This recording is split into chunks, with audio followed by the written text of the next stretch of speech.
여러분 한 주간 잘 지냈어요? 자, 오늘은 7번째 강의 종교와 성, 나이, 지역에 대해서 합니다. 요 전 강의가 종교와 사회 심리적 요소, 그래서 종교와 그 경험, 종교적 사회화, 종교와 사회적 적응에 대해서 얘기했고, 종교 사회적 태도는 끝내지 못했기 때문에 오늘 먼저 그거 하고 그 다음 진도 나가기로 했었는데, 아무래도 종교와 사회적 태도 이 주제가 굉장히 중요하고 또 판서를 하면서 설명을 할 필요가 있기 때문에 미안하지만 그냥 대면 강의 때 얘기하도록 하고, 오늘은 예정되어 있는 그냥 7강 이 주제만 그대로 진행하도록 하겠습니다. 이 단원의 주제는 종교와 성의 관계, 종교와 나이의 관계, 종교와 지역의 관계에 대한 거예요. 그러니까 여기서 성이라고 하는 건 이제 남성, 여성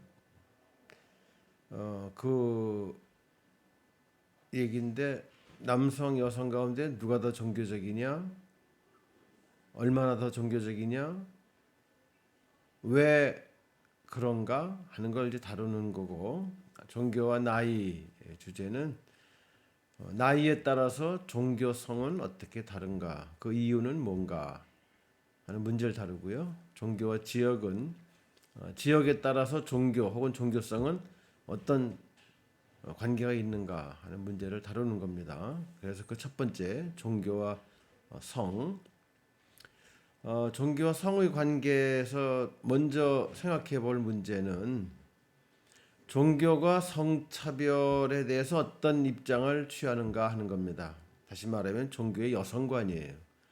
종교가 남녀 평등을 강조하는지 불평등을 강조하는지 그런 문제인데, 불행하게도 예외 없이 모든 종교는 성차별적인 입장을 가지고 있습니다.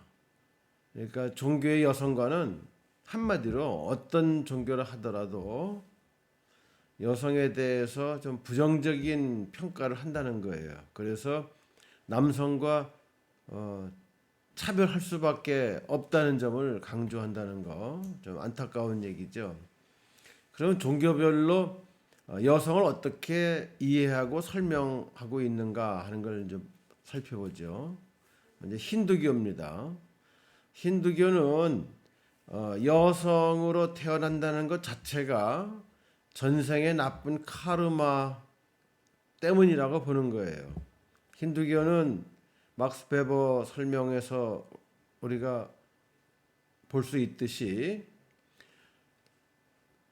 인간이 어떻게 태어나느냐 하는 것은 지금 삶 이전에 전생에서 살아왔던 삶의 결과라고 보는 거죠. 그러니까 전생에서, 그러니까 힌두교에서는 나고 죽고 한 번으로 끝나는 게 아니라 이게 되풀이되는 거죠. 나고 죽고 죽은 다음에 또 태어나고 그 다음에 또 죽고 또 태어나고, 이걸 되풀이한다는 거예요. 근데 지금 어떤 신분으로 태어나느냐 하는 것은 요 전 삶에서 선하게 살았는지 악하게 살았는지 그 결과라고 하는 거죠. 근데 현재 여성으로 태어난다고 하는 것은 요 전 삶에서 좋지 않은 업적을 남겼기 때문에, 나쁜 삶을 살았기 때문에 여자로 태어난다는 거예요. 그러니까 여성에 대해서 상당히 그 편견이죠. 부정적인 설명입니다. 그렇기 때문에 여성은 지금 현재 삶 속에서는 항상 남성에게 순종하면서 착하게 살아야 된다는 거예요. 그러니까 여성의 미덕은 남자에 복종하는 것, 순종하는 거죠. 그게 선한 카르마를 쌓는 방법이라는 거예요. 그러면 다음 삶에서는 남자로 태어날 수도 있다는 거죠.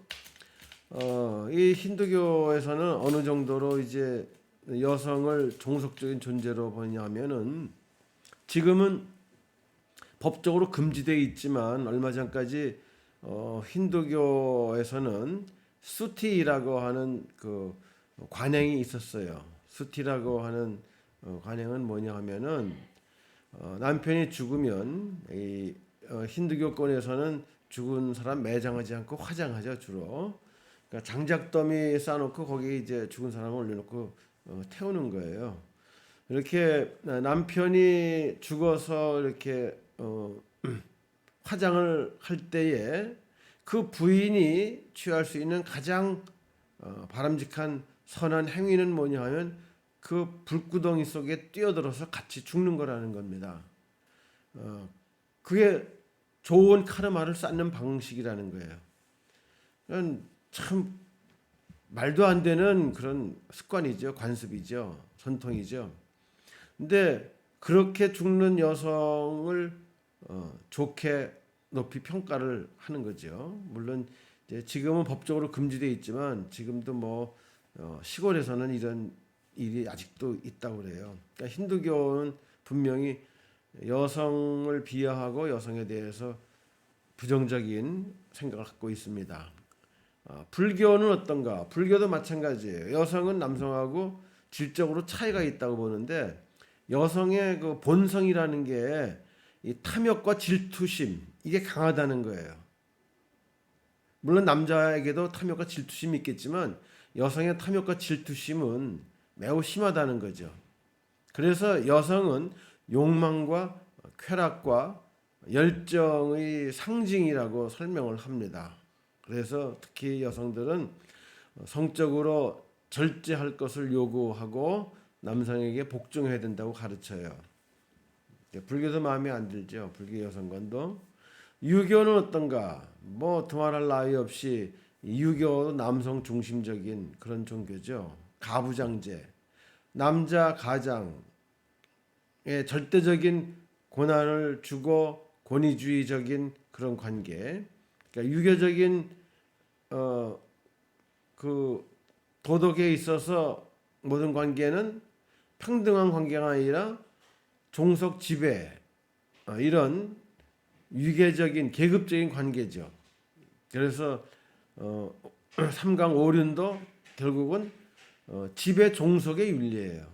삼강오륜 가운데 부부 관계를 보면 분명히 여성은 남성의 종속된 존재라고 보는 거죠. 그래서 유교에서 가르치는 여성에 대한 가장 중요한 어떤 삶의 원리를 삼종지도라고 그래요. 세 가지 형태의 종속되는 거, 그게 여성의 덕이고 도라고 가르치는 거죠. 세 가지 형태의 종속이라는 건 뭘 의미하냐면은 여자로 태어나면 처음에는 아버지에게 종속돼요. 그다음에 결혼하면 남편에게 종속돼요. 그다음에 남편이 죽고 나이가 많아지게 되면 아들에게 종속되는 그런 존재, 그런 삶. 평생을 남성에게 종속된 상태로 살아가는 것을 미덕으로 삼은 게 바로 불교거든요. 그러니까 유교거든요. 그러니까 유교에서 여성은 후사를 위해서 존재할 따름이에요.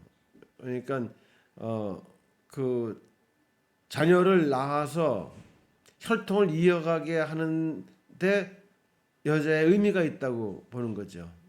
여자들은 제사에 참여하지도 못하고, 그다음에 남자에 대해서 이제 정절을 요구하는 그런 아주 차별적인 태도를 가지고 있는 게 유교죠.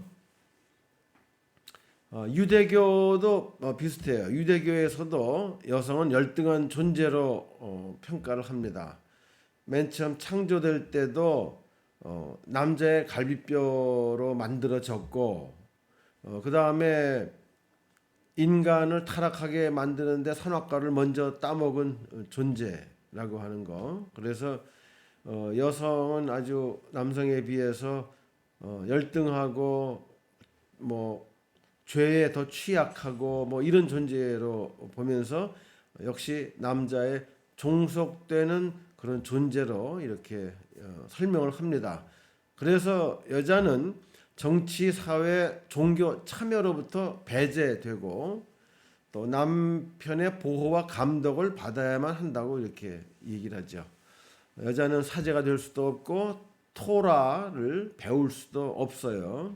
그래서 전통적으로 보면은 여자는 남자와 같이 걸어 가서도 안 된다고 가르칩니다. 그러니까 남자 뒤를 따라가는 거죠. 그러니까 남자가 여자와 얘기한다는 거, 그거는 비정상적인 거예요. 그렇기 때문에 예수님이 뭐 여자들하고 자유롭게 대화하고 친밀한 관계를 유지하는 거에 대해서 다들 수군거리고 그러잖아요. 유대계 전통도 여성에 대해서 좀 부정적이에요. 이슬람교는 아마도 종교 가운데 제일 심하게 여성 차별적인 그런 태도를 유지하고 있습니다. 우선 일부 다처제, 그러니까 여성은 하나의 재산으로 간주하는 거예요. 그러니까 능력이 있으면 여자를 넷까지 둘 수 있는데, 부인을 넷까지 둘 수 있는데 그 부인은 다 돈 주고 사오는 거예요. 돈 주고 사왔기 때문에 나의 사유 재산처럼 돼버리는 거죠. 여성은 하나의 재산이기 때문에 결혼 전에는 아버지 재산이에요. 그다음에 결혼 후에는 남편의 재산이 되는 거죠. 그 남자의 소유.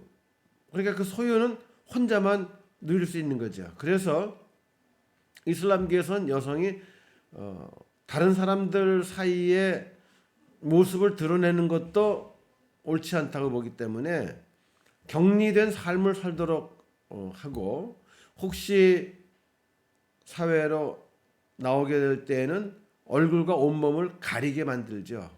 그렇기 때문에 가리는 것 여러 가지 종류가 있지만 가장 간단한 거는 뭐 히잡, 머리에 수건 쓰는 게 가장 간단한 거고, 그건 그 이슬람교 전통 가운데서 그나마 제일 좀 진보적인 그런 형태예요. 가장 보수적인 것은 머리 끝에서 발끝까지 완전히 까만 천으로 뒤집어 쓰는 거. 부르카라고 그러죠. 눈만 내놓고. 그러니까 부인은 남편만이 그 얼굴이나 몸을 볼 수 있다는 전제죠. 그러니까 이 이슬람권에서 여성들은 소외된 삶을 살고, 물론 상속 권한도 없고 신앙의 가르침도 못 받고 종교 의무를 수행하는 데 있어서도 열외고 단순히 남편의 쾌락의 도구로만 여겨집니다. 순종과 감사를 요구하죠.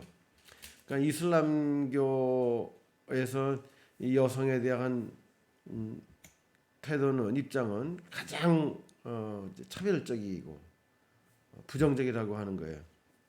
그러면 기독교는 어떤가? 기독교는 좀 다른가? 뭐 다르긴 달라도 크게 다르지는 않습니다. 근데 사실 이 기독교가 예수님 때는, 물론 예수님이 기독교를 만든 건 아니죠.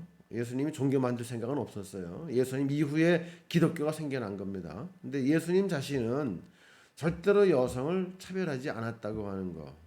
그렇잖아요. 성경 한번 보면은 예수님 정말 훌륭하신 분이라는 게 느껴지는 게, 뭐 남녀노소 빈부 격차 할 것 없이 모든 사람들을 다 똑같이 평등하게 대해 주셨어요.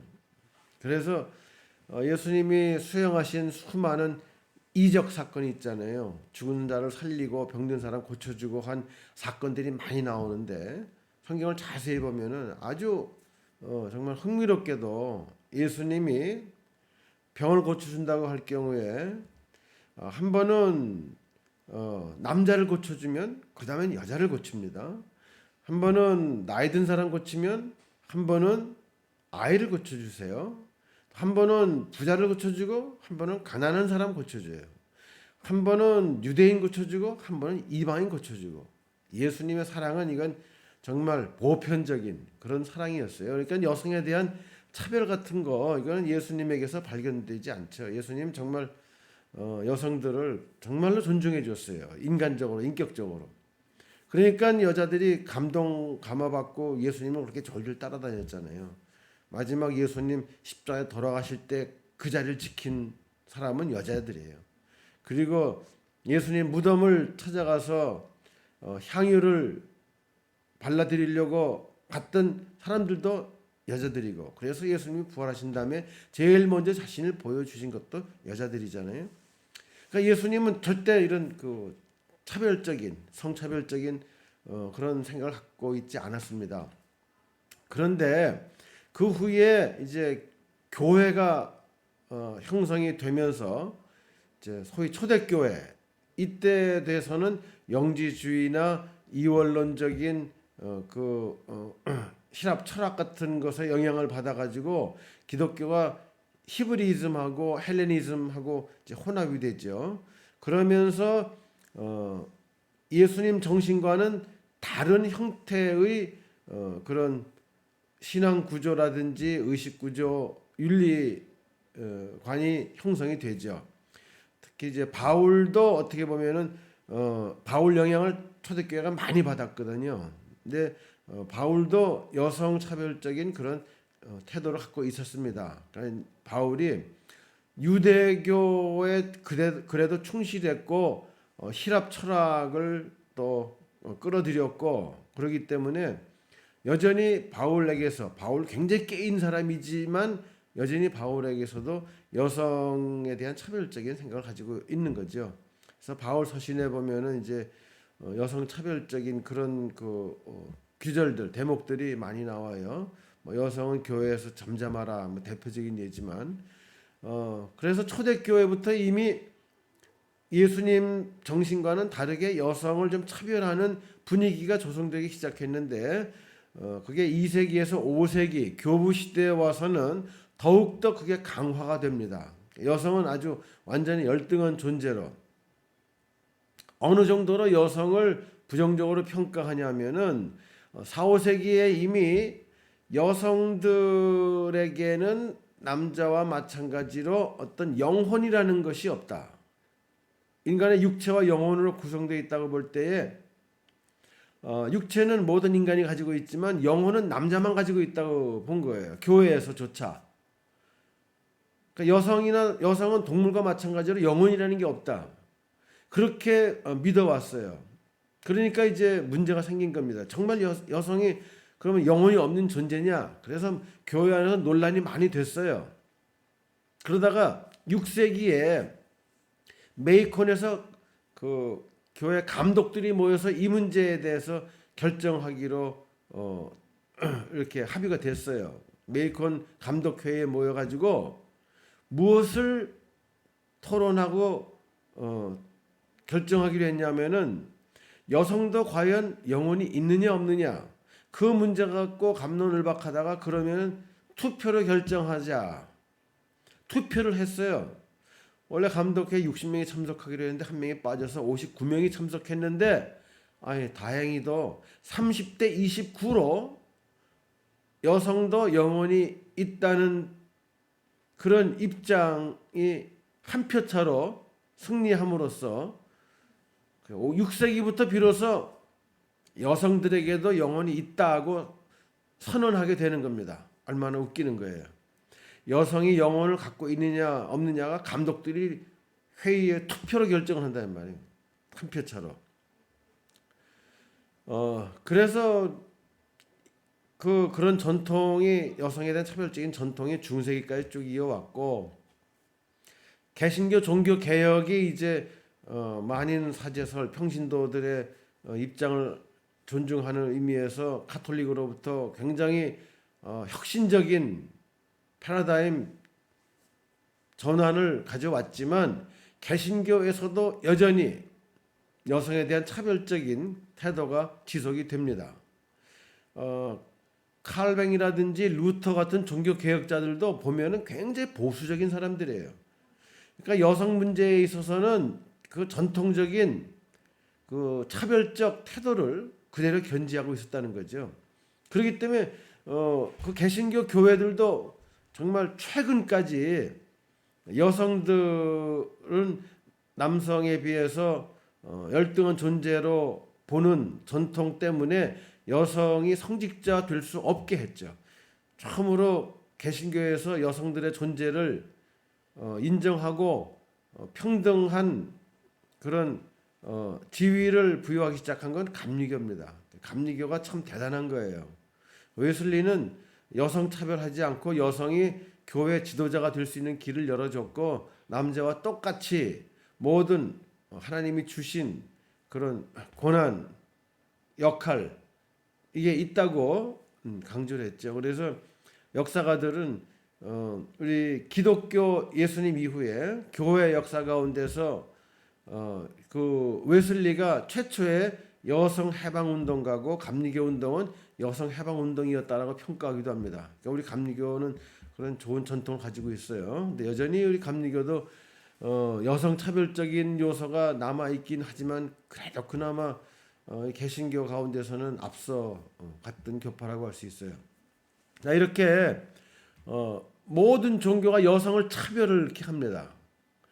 그러면 여성 입장에서는 기분 나쁘죠. 이렇게 여성을 무시하고 차별하고 그러면 여성은 종교를 배척해야 될 것 같은데 거부해야 될 것 같은데 여성을 차별하는 그 종교 뭐가 이쁘다고 그 종교를 믿어요. 그런데 이상하게도 역설적이게도 여성이 더 종교에 의존한다는 말이에요. 여성이 더 종교적이에요. 그래서 여성이 더 종교를 가지고 종교를 필요로 하고 종교적으로 더 활발하고 그렇다고 하는 것이 밝혀지고 있다는 말이죠. 참 어떻게 보면 알다가도 모를 일이죠. 실제로 여성이 더 종교적이라고 하는 것을 보여주는 연구가 참 많아요. 그래서 이제 우리나라 경우를 이제 예를 들어보면은 2015년 통계청 인구조사 결과를 보면 우리나라 한국 사람들 가운데 종교인이 있죠. 종교인이 44% 정도 되는데 그 종교인을 성별로 구분해 보면은 종교인 가운데 44%가 남자고 56%가 여자예요. 여자 비율이 훨씬 높다는 말이죠. 여자 비율이 높다는 거예요. 그러니까 한국은 뭐 한국도 마찬가지로겠죠. 전 세계 똑같은 현상이니까 여자 종교인이 더 많다는 거죠. 그럼 성별로 구분해 보면 한국의 경우 남자 가운데는 39%가 종교인이고 여자 가운데는 48%가 종교인이에요. 그러니까 한국 남자들은 별로 종교적이 아닌 거죠. 여성들이 더 종교적이라는 거 알 수 있어요. 그 다음에 또 종교에 대한 생각 알아봤더니 종교가 중요하다라고 생각하는 응답자 비율이 남자 가운데는 45%인데 여자는 60%예요. 그러니까 종교가 중요하다고 생각하는 거 남자보다 여자예요. 또 자기 자신의 신앙심이 깊다라고 생각하는 응답 비율이 남자는 31%인데 여자는 40%예요. 여자들 스스로 신앙심이 깊다고 생각한다는 거죠. 그다음에 믿음, 뭐 신이나 천당이나 내세나 기적이나 악마에 대해서 믿는 비율을 보면은 남자 가운데는 40%인데 여자 가운데는 50%예요. 여자들이 더 잘 믿는다는 말이에요. 기도하는 것도 보면 하루 1회 이상 기도하는 응답자가 이게 신도 대상으로 조사한 건데 남자들 가운데는 22%, 여자는 35%. 여자가 더 기도 많이 한다는 걸 알 수 있죠. 경전 읽는 거, 주 1회 이상 성경 읽는 걸 보면은 남자는 30%인데 여자는 37%예요. 다시 말하자면은 우리나라 경우에 여자들이 종교 의례도 더 적극적으로 참여하고 기도도 더 많이 하고 성경도 더 많이 읽고 믿음도 더 좋고 그렇다는 말이죠. 자, 두 가지 주목할 거예요. 종교는 여성 차별적이다. 그런데 여성이 더 종교적이다 오히려. 그래서 많은 종교사회학자들이 왜 그럴까? 왜 여성이 더 종교적일까? 하는 데서 연구를 했는데 이렇게 여러 가지 이론들이 이제 나옵니다. 여성이 더 종교적인 이유를 설명하는 이론들이. 첫째는 사회심리학 이론이에요. 사회심리학에서 여성이 더 종교적인 이유를 설명하는 뭐 세 가지 정도의 이론을 여기 소개했는데, 하나는 personality theory라고 해서 그 심성 이론이라고 하는 거예요. 심성 이론. 심성 이론은 여자의 심성이 더 종교에 적합하다는 거죠. 이 사회 심리학에서는 남성하고 여성이 이 DNA가 좀 다르다는 거예요. 염색체가 달라요. 그래서 기본적인 성품, 성격이 차이가 있다는 겁니다. 물론 여성 안에서도 편차가 많고 남성 안에서도 편차가 있죠. 그러니까 남성 같은 여자도 있고 여성 같은 남자도 있고 그래요. 그렇지만 일반적으로 보면 여성의 성향, 남성의 성향이 좀 구분될 수 있다는 겁니다. 어떻게 구분이 되냐 하면은 여자는 남자에 비해서 상대적으로 좀 수동적이고 의존적이고 또 종속적이고 또 더 불안을 느끼고 두려움을 더 갖는 그런 성품이 강하다는 거죠. 남자에 비해서 그렇다는 말이에요. 그건 일반적으로 그렇다는 말이에요. 뭐 여성이 남자보다 더 능동적이고 적극적이고 창조적이고 독립적이고 뭐 지배적이고 뭐 두려움이나 불안 같은 거 없는 여자들도 물론 있어요. 남성보다 더 센 여자들도 있어요. 그러나 일반적으로 볼 땐 여성의 이 심성은 남성과 좀 다르다고 하는 건데, 이런 여자가 가지고 있는 심성이 종교에 더 적합하다는 거예요. 종교를 가지려면, 종교를 받아들이려면 여성이 가지고 있는 그런 심성이 필요하다는 거예요. 뭐 아주 능동적이고 적극적이고 독립적이고 창조적이고 자신이 넘치고 뭐 지배적이고 겁이 없고 뭐 이런 성품 가지고는 종교에 가까워질 수 없다는 겁니다. 실제로 보면은 그런 사람들, 그런 성품 가진 사람들 가운데 아주 종교 신앙에 가까운 사람 참 드물어요. 아주 힘이 있고 능력이 있고 잘났고 뭐 부족한 거 없고 아주 역동적이고 독립적이고 자신이 넘치고 뭐 이런 사람들 종교적이 되기 매우 어렵습니다. 종교적이 된다는 거는 자신을 죽여야 되죠. 자기의 부족함, 약함 이런 거를 깨달아야 더 종교에 의존하게 되는 거예요. 그러니까 여자가 가진 이런 심성이 종교에 더 적합하기 때문에 여성이 더 종교적이다라는 설명이 심성 이론이에요. 그렇기 때문에 같은 여자 가운데서도 남성 같은 여자는 종교적이 되기가 그만큼 어렵다는 얘기도 되겠죠. 이제 이런 또 비판을 좀 받아요. 뭐 여성다움, 남성다움이라는 거 그게 뭐 타고나는 거냐? 그렇게 사회가 그렇게 만들어가는 거 아니냐? 뭐 이런 얘기도 있고 뭐 그렇지만 어쨌든 전체적으로 보면 남성하고 여성이 그 심성이 다른 건 사실이에요. 정도 차는 있지만 좀 다르다는 거. 그 여성이 가지고 있는 기본적인 캐릭터, personality 이게 종교 받아들이기에 적합하다는 거죠. 그다음에 모험 회피 이론은 뭐냐 하면은 여성이 모험을 회피한다는 거. 말하자면 좀 겁이 많다는 거. 거꾸로 얘기하면 남자들은 더 모험적이에요. 겁대가리가 없다는 말이에요. 모험을 회피한다는 건 무슨 의미인가?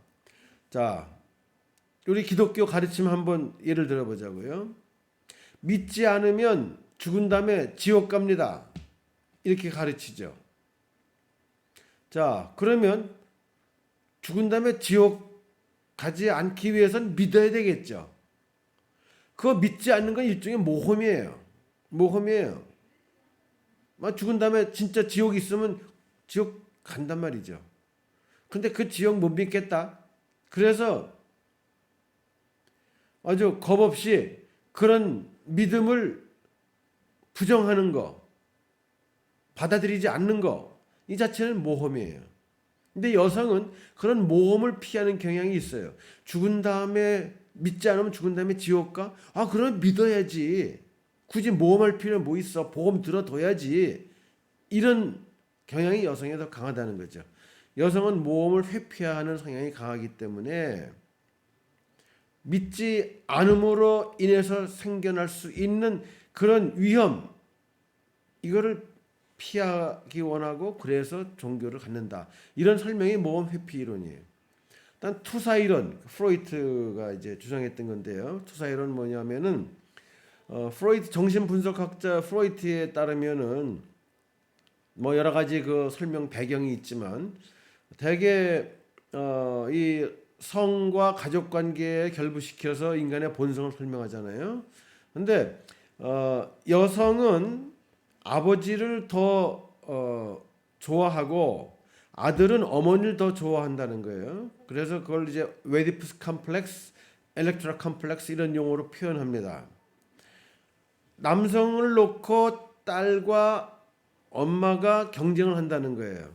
서로 그 사랑을 독차지하기 위해서. 그래서 딸은 그 아버지를 놓고 어머니와 경쟁하는 거죠. 이런 걸 이제 엘렉트라 컴플렉스라고 그래요. 그래서 딸은 아버지를 어머니는 경쟁자로 생각하고 아버지는 사랑의 대상으로 여긴다는 거. 근데 반대로 아들의 경우는 그 어머니에 대한 사랑, 그 사랑을 놓고 아버지와 경쟁하는 거예요. 아버지는 경쟁자예요. 아버지는 좀 두려워하고 거리를 둬요. 그 어머니의 사랑을 추구하기 위해서 아버지와의 관계는 불편한 관계가 되는 거죠. 이런 그 관계를 이제 웨디푸스 컴플렉스라고 얘기하죠. 이런 그 프로이트의 이론 가운데서 종교와 결부된 게 결국 뭐냐 하면은 딸들은 어머니보다 아버지를 더 좋아해요. 또 자녀 입장에서는 아들보다는 딸이 아버지를 더 좋아한다는 말이죠. 그런데 대부분의 종교에서 말하는 신은 아버지로 묘사가 되죠. 우리 기독교도 하나님을 아버지로 묘사하고 있잖아요. 구약 전통이 그거예요. God, Father.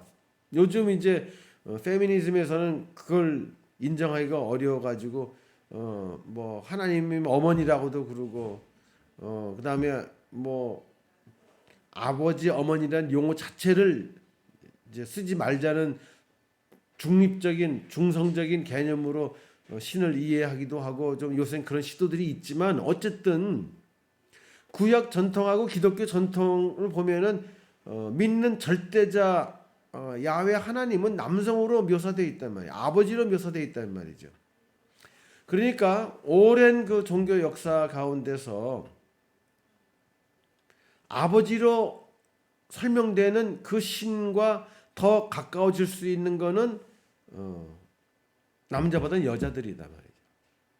그래서 이 투사 이론은 신이 아버지에 투사됐기 때문에 아버지를 더 좋아하는 딸들이 즉 여자들이 아버지인 신을 더 의지하게 된다. 그래서 더 종교적이다. 이 설명이 이제 투사 이론이에요. 이 사회 심리학 이론 뭐 나름대로 의미가 있지만 아무래도 사회학적인 설명은 아닌 거죠.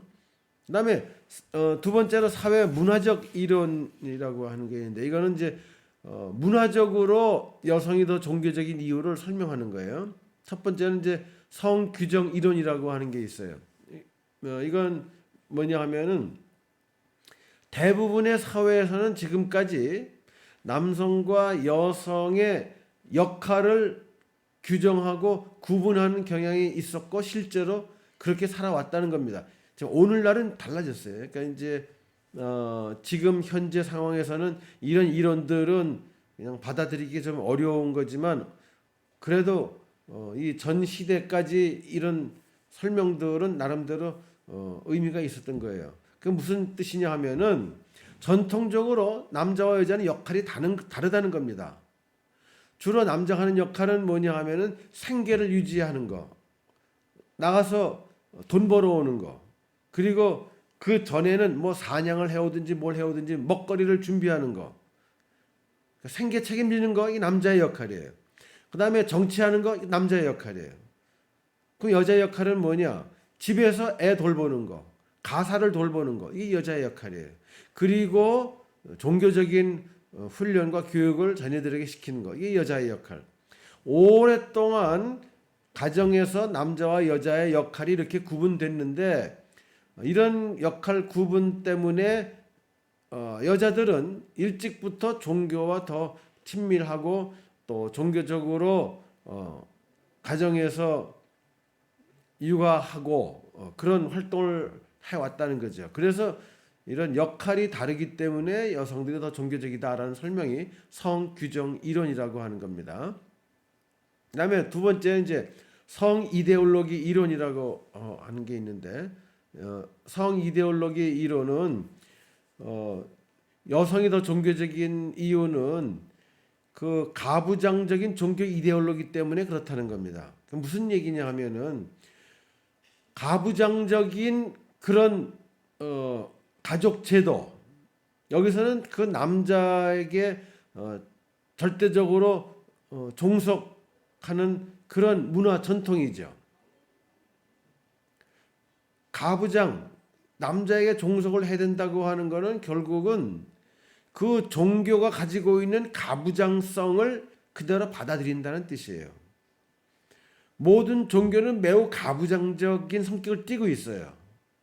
그러니까 가부장 문화에 익숙해 있는 여성들은 그 가부장적 종교를 쉽게 받아들일 수 있다는 거죠. 그래서 여성이 더 종교적이라는 설명이 성 이데올로기 이론이에요.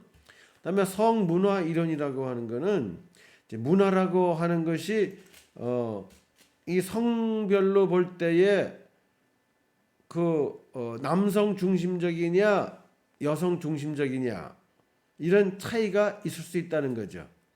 남성 중심적인, 남성이 지배적인 문화를 남성 문화라고 그러고, 여성이 지배적인 문화, 이런 문화는 사실 매우 드물어요. 그러니까 여성 문화는 여성이 지배적인 문화라기보다는 여성에 대한 편견과 차별이 별로 없는 비교적 평등한 문화, 이걸 이제 여성 문화라고 보면 될 겁니다. 그러니까 성문화 이론은 남성 문화, 남성 지배적인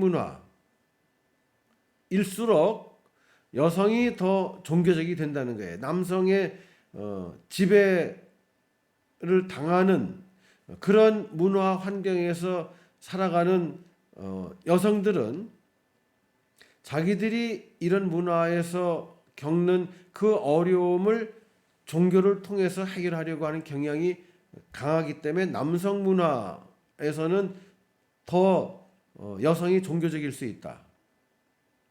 반대로 여성 문화는 성차별이 별로 없는 평등한 그런 문화. 그러니까 여성은 사회적으로 또 남성에 종속된 존재가 아니기 때문에 그런 어려움을 대신할 종교 의존도는 약해지게 된다는 거죠. 그래서 되게 보면은 남성 문화권에서 여성들의 종교성이 강하고, 그래서 사회 전체 종교성도 강하다는 걸 알 수 있어요. 예, 남성 문화, 뭐 아프리카, 라틴 아메리카, 아시아 같은 남성 문화죠. 이런 데는 여성들이 더 종교적인 게 더 두드러져요. 근데 유럽, 특히 북유럽 같은 데는 여성 문화예요. 그러니까 이런 데서는 여성들의 종교성이 상당히 약해요. 근데 이제 가장 종교와 성의 관계, 여성이 더 종교적인 이유를 설명해 주는 적절한 이론은 사회학 이론이겠죠. 아무래도 그걸 박탈보상 이론이라고 그럽니다. 이 박탈보상 이론에 대해서는 벌써 여러 번 얘기를 내가 했어요. 특히 종교에 대한 사회 이론 때 이 박탈보상 이론에 대한 설명을 자세히 했죠. 다시 여기 얘기해 보자면은 성 문제와 결부시켜 볼 때에 성적으로 불평등한 사회 구조에서는 여성이 더 박탈감을 느끼겠죠. 여성이 더 박탈감을 느끼기 때문에 여성에게서 더 보상을 필요로 하는 그런 구조가 형성되겠죠. 여성이 더 박탈감을 느껴요. 여성이 더 보상이 필요하다는 말이에요. 그래서 여성이 더 종교에 의존하게 된다, 이 얘기입니다. 요지는 간단해요. 여성이 차별당하고 있죠. 억압당하고 있죠. 그래서 박탈감을 느낍니다. 그러니까 보상이 더 필요해요. 그래서 종교에 더 의존한다 이거죠. 물론 여성이 이런 보상을 종교 밖에서도 얻을 수 있어요. 그런데 여성에게는 종교 이외의 방법으로 보상을 받을 수 있는 길이 상대적으로 제한되어 있어요. 그렇기 때문에 여성들이 가장 쉽게 보상받을 수 있는 방법은 종교를 통해서예요. 종교를 통해서 여성들은 위로받고 도움받고 희망을 갖고 용기를 얻을 수 있죠. 그러니까 여성에게 종교가 더욱더 필요한 그런 보상을 해준다는 말이죠. 종교에 대한 요구, 기대가 여성에게 더 크기 때문에 여성이 더 종교적이다, 이런 얘기입니다. 자, 그렇다면은 여기 우리가 생각해 봐야 될 문제는 여성이 더 박탈감을 느끼기 때문에 더 종교적이다 라고 그랬는데 이게 분명해요. 그런데 그렇다면 만일에 박탈을 많이 느끼지 않는 여성이 있다면 어떻게 될 건가? 종교에 덜 의지합니다. 아까 얘기했듯이 성문화 이론에서 여성문화, 성평등 문화에서는 여성이 박탈감을 적게 느낍니다. 여성이 차별당하지 않는 비교적 평등한 그런 사회에서는 여성의 박탈감을 느끼지 않아요. 그렇기 때문에 보상이 별로 필요 없어요. 따라서 종교에 의존할 필요가 없어지겠죠. 이게 아까 얘기했던 거 맥을 같이 하는 거예요. 여성들이 박탈감을 느끼지 않는 사회는 여성이 종교적이 아니에요. 여성이 박탈감을 심하게 느끼는 사회일수록 여성은 더욱더 종교적이다. 거기에 대한 보상 때문에. 그러면 여성들이 박탈을 이제 더 느끼고 덜 느끼고 하는 그 기준이 뭔가? 하나는 교육 수준이에요. 교육 수준이 높은 여성은 박탈감을 덜 느껴요. 교육 수준이 낮은 여성은 박탈감을 더 느껴요. 그러니까 같은 여성이라도 교육 수준에 따라서 박탈감 수준이 달라진다는 거죠. 따라서 누가 더 종교적이냐? 같은 여성 가운데 교육을 많이 받은 여성이 아니라 교육받지 못한 여성이 더 종교적이 되는 겁니다. 그다음 이념 수준. 이 생각하는 게 리버럴, 자유주의적이냐 아니면 보수적이냐, 진보적이냐, 자유적이냐. 같은 여성이라도 이런 가치관이 진보적일 경우에는 덜 종교적이에요. 보수적인 여성은 더 종교적이에요. 이게 어떤 이유에서 그런가? 진보적인 이념을 가지고 있는 여성들은 성차별하는 종교에 대해서 매우 비판적이에요. 그러니까 종교를 받아들이지 않으려고 하죠. 그런데 보수적인 그런 여성들은 전통적인 종교에 대해서 반감이 별로 없어요. 그러니까 종교에 쉽게 의존할 수 있는 거죠. 그다음에 세 번째는 직업이라고 하는 변수예요. 직업을 가진 여성들은 직업이 없는 여성보다 박탈감을 덜 느껴요. 그러니까 덜 종교적이에요.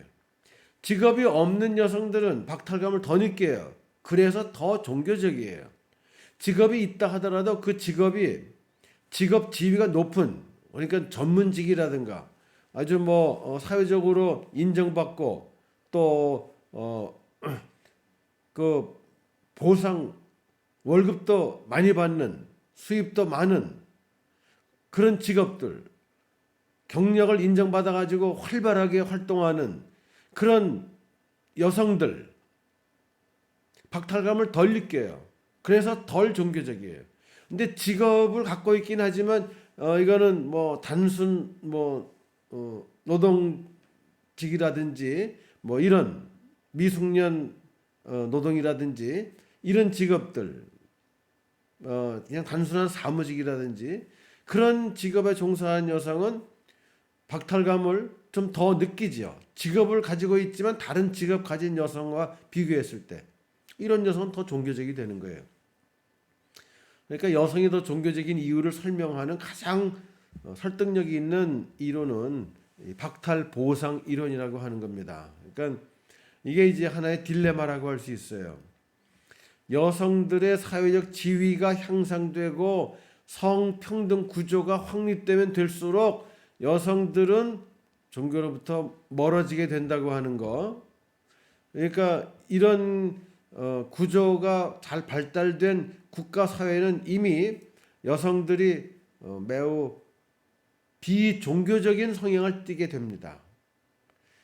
그래서 그 여성을 중심으로 해서 뭐 사회 전체가 비종교적인 형태를 띠게 되죠. 우리나라 경우에 여성에 대한 그 차별 뭐 이런 게 상당히 심했어요. 여성들이 박탈감을 옛날에 많이 느끼고 그래서 여성이 굉장히 종교적이고 그래서 한국 뭐 종교가 크게 성장했던데 기여를 했던 게 사실인데 요즘 보면 여성들이 교육도 많이 받고 생각도 굉장히 리버럴해지고 또 좋은 직업들 많이 갖고 활동을 많이 하죠. 앞으로 점점 더 그런 방향으로 할 겁니다. 그러면 우리나라에서도 앞으로 여성들은 점점 탈종교적 성향을 띠게 되고 우리나라 종교는 점점 그 성장 어렵고 쇠퇴의 길로 갈 수밖에 없다. 그러니까 하나의 그 아이러니예요. 여성이 잘 되면 종교는 안 된다는 거. 안타깝습니다. 여성이 좀 잘 되면서도 종교가 잘 될 수 있는 방법이 없을까? 기도 제목이고 고민 제목이에요. 자, 그다음에 두 번째 종교와 나이의 관계. 종교와 나이의 관계에서 우리가 관심 갖는 건 뭐냐면은 연령에 따라서 종교 성향이 다르다고 하는 거죠. 근데 뭐 결론부터 얘기하자면은 나이가 많아질수록 종교적이다는 얘기입니다. 나이가 많을수록 종교적이에요. 일단 나이가 많아질수록 종교 인구 비율이 높아집니다.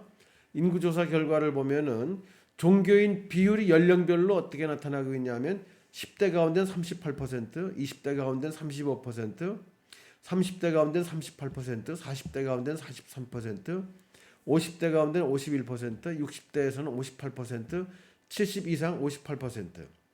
20대 비율이 제일 낮지만 전체적으로 보면 젊은 층은 종교 인구 비율이 낮고 나이가 많으면 종교 인구 비율이 높다고 하는 거죠. 그러니까 나이가 많아질수록 종교 인구 비율이 높아지고 종교 성향도 강해진다는 것을 알 수 있습니다. 그런데 흥미로운 거는 종교별로 보면 조금 차이가 나타나요. 다시 말하면 기독교 신자, 우리나라 인구 가운데 기독교인은 28%예요. 그 가운데 개신교가 20%고 카톨릭이 8%입니다. 그리고 불교는 우리나라 전체 인구의 17%예요. 그런데 기독교 신자는 개신교만 놓고 보든 카톨릭을 따로 놓고 보든 간에 연령에 따른 비율 차이가 크지 않아요. 그러니까 이 기독교 신자가 카톨릭 개신교 합치면 28%라고 그랬잖아요. 연령에 따라서 28%에서 크게 벗어나지 않는다는 말이에요. 그런데 불교 신자 같은 경우에는 젊은 층은 얼마 없어요. 주로 노년층으로 갈수록 많아져요.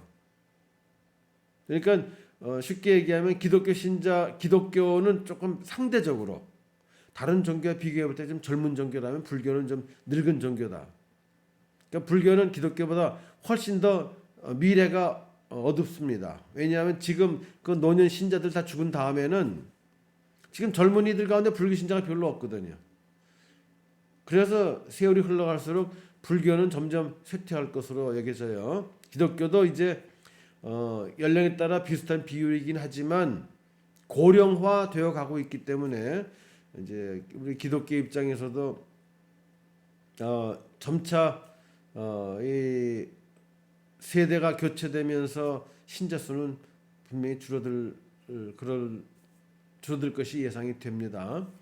이제 나이에 따라서 종교적 특성이 달라요. 그걸 한번 비교를 해보죠.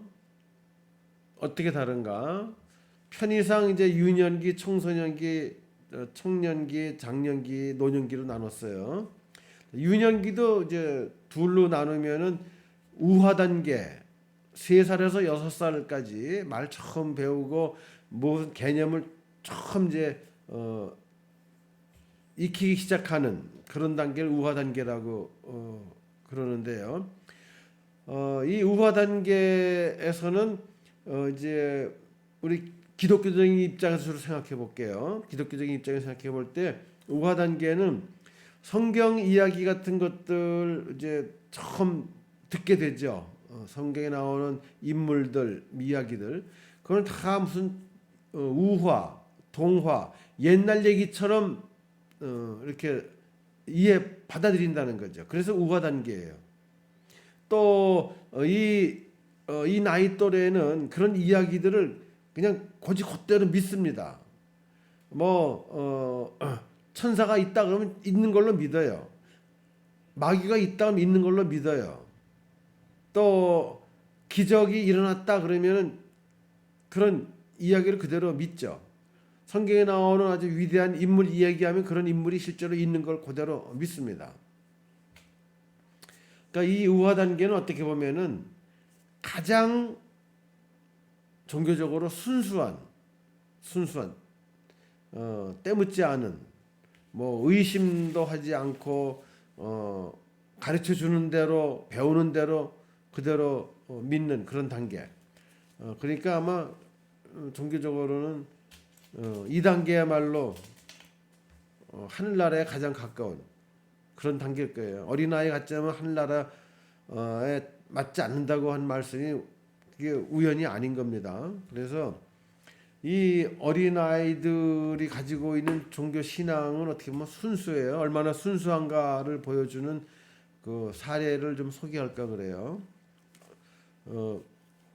1980년대에 미국에서 어떤 큰 교회에서 이 3살에서 6살 요 또래 애들 아이들 상대로 아마 그보다 조금 나이가 많은 애들도 있는 것 같긴 한데 어쨌든 아이들 대상으로 어떤 과제를 줬냐 하면은 하나님께 편지를 써봐라. 그러니까 이제 아마도 우화 단계에서 그 다음 단계까지 포함이 되는지 모르겠어요. 하나님께 편지를 써봐라. 그랬더니 이제 물론 3살, 4살은 글 못 쓰니까 5살, 6살, 7살 아마 요때 애들이 주로 대상이 된 것 같은데 했더니 이 아이들이 편지를 썼어요. 아주 간단하게 한두 문장으로. 그 편지 내용을 보면은 이 애들이 생각하고 있는 그 하나님 이해, 하나님이 편지를 쓰라고 그랬으니까 그걸 알 수 있어요. 그래서 그런 편지를 다 그 교회에서 모아가지고 잘 정리를 해서 책으로 출판했어요. 그 책이 여기 Children's Letters to God이라는 제목으로 나왔는데 그게 우리말로 번역이 됐어요. 하나님 힘내세요. 이게 80년대니까 꽤 오래됐죠. 근데 이 내용이 아주 재밌어서 내가 늘 이제 보관하고 있고 학생들에게 소개도 하고 그럽니다. 이 애들은 하나님을 어떻게 생각하고 있는지, 하나님께 편지를 쓰라 그러는데 뭐라고 썼는지, 하나님에게 이걸 이제 여러 가지 소개를 좀 해보려고 그래요. 하나님에게 저는 이런 것들을 갖고 싶어요. 새 자전거 한 대, 화학기구 한 세트, 개 한 마리, 한 대의 무비 카메라, 퍼스트 베이스맨의 글러브. 만일 이것들을 전부 가질 수가 없다면 가능한 만큼 많이 갖고 싶어요. 에릭 올림. 그리고 추신을 있어요. 저는 이 세상에 산타클로스가 없다는 걸 알고 있답니다. 얘만 해도 벌써 맛이 가네요. 이게 아이 같지 않아요. 계속 하나님께 뭘 달라고 그러고 산타클로스는 없다고 그러고 보니까 얘는 좀 애치고는 애 늙은이인 것 같아요. 또 다른 애 편지. 하느님에게 우리 아버지는 아이들 때가 인생에서 제일 좋은 시절이라고 말했어요. 그렇지만 밤새도록 텔레비도 보지 못한다면 좋은 게 뭐냐고 아버지한테 말씀 좀 해주세요. 또 다른 아이 편지.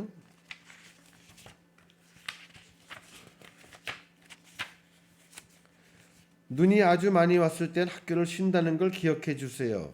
또다시 그렇게 되게 해 주세요. 미국에서는 눈 많이 오면 학교 문 닫죠. 그래서 눈 좀 내려서 쉬게 해달라는 말이에요. 하느님에게 우리 아버지는 인색해요.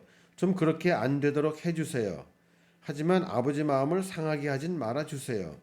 참 배려심이 있네요. 하느님에게 우리 아버지는 불을 잘 피우지 못해요. 당신이 우리 집 마당에 타오르는 숲을 하나 만들어 주지 않으시겠어요? 이 타오르는 숲 이거는 모세 호렙산 모세 이야기를 아마 듣고 기억했나 봐요. 그런 나무 숲을 만들어 줘야지 마당에서 바비큐 같은 거 구워 먹고 그러는데 불을 아버지가 잘 못 피니까 이렇게 표현한 것 같아요. 또 어떤 아이는 하나님께 편지를 썼는데 어른다운 편지 내용이 있어요. 아주 뭐 철학적이고 실존적인 내용들. 사람을 죽게 하고 새 사람을 태어나게 하는 대신에 왜 지금 살고 있는 사람들을 그냥 살아가게 해 주지 않으시나요? 아주 심각한 물음이에요. 왜 죽게 하고 또 태어나고 그렇게 하냐 말이에요. 지금 있는 사람 계속 살게 하면 안 돼요? 그럼 우리 죽지 않고 계속 살 텐데 말이에요. 나 공감합니다. 여러분처럼 나도 오래 더 살고 싶거든요. 그다음에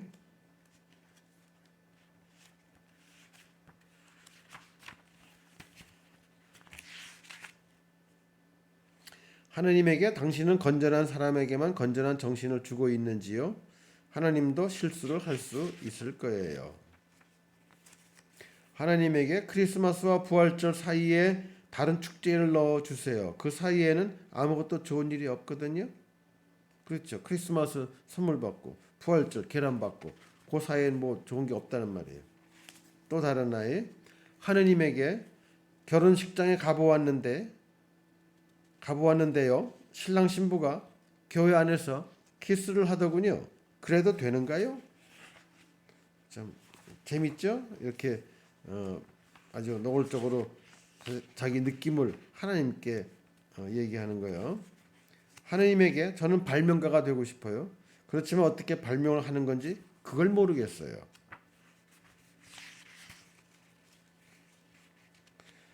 하나님에게 저는 모든 지도자들의 사진을 갖고 있는데 하나님 당신 것만 없어요. 하느님에게 저는 시집이 가고 싶어요. 그렇지만 아직 아무도 나와 결혼을 하지 않으려고 해요.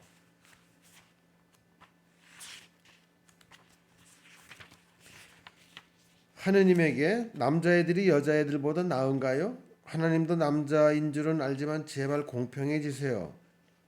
이 실비아라는 아이 나중에 페미니스트 여성 신학자가 되지 않았을까 싶네요. 하느님에게 당신은 기린의 모양, 목이 긴 동물 있죠. 기린의 모양을 꼭 그렇게 만들고자 마음을 먹었던가요? 아니면 어쩌다 그런 모양이 되었는가요?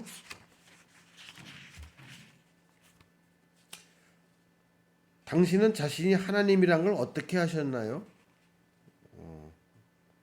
이 글씨 보니까 아주 갓 글씨를 배운 아이 글씨예요.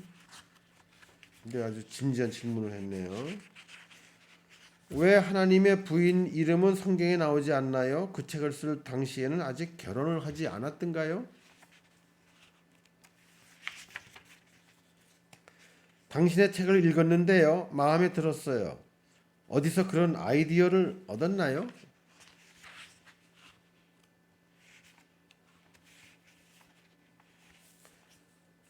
만일 사람들이 나쁜 말을 하는 것을 원치 않으신다면 어째서 그 나쁜 말들을 지어 놓으셨나요?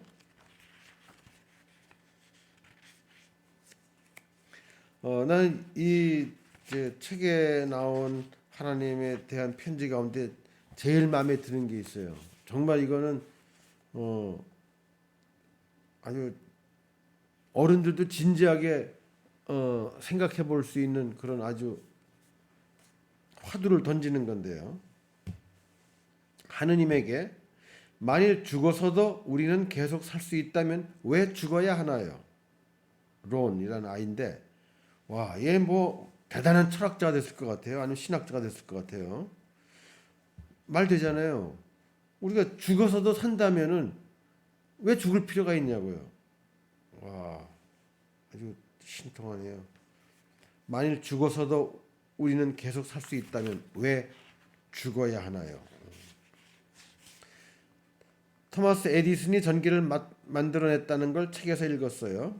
나는 하나님, 당신이 그 전기를 만들었거니 생각했었지요. 하나님에게 왜 당신은 한 번도 텔레비에 나오지 않으시나요?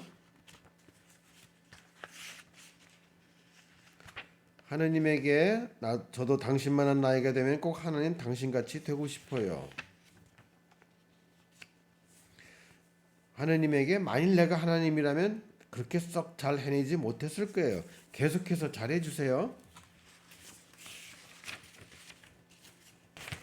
또 재미있는 게 몇 가지 더 있어서 소개할게요. 하나님, 제 이름은 로버트예요. 남동생이 갖고 싶어요. 엄마는 아빠에게 부탁하래고 아빠는 하나님한테 부탁하래요. 하나님은 하실 수 있죠. 하나님 파이팅. 하나님, 하늘만큼 크고 지구만큼 힘이 세세요? 너무너무 멋있어요. 하나님, 제 친구 아더가 그러는데요. 하나님이 이 세상에 있는 꽃을 다 만들었대요. 꼭 거짓말 같아요.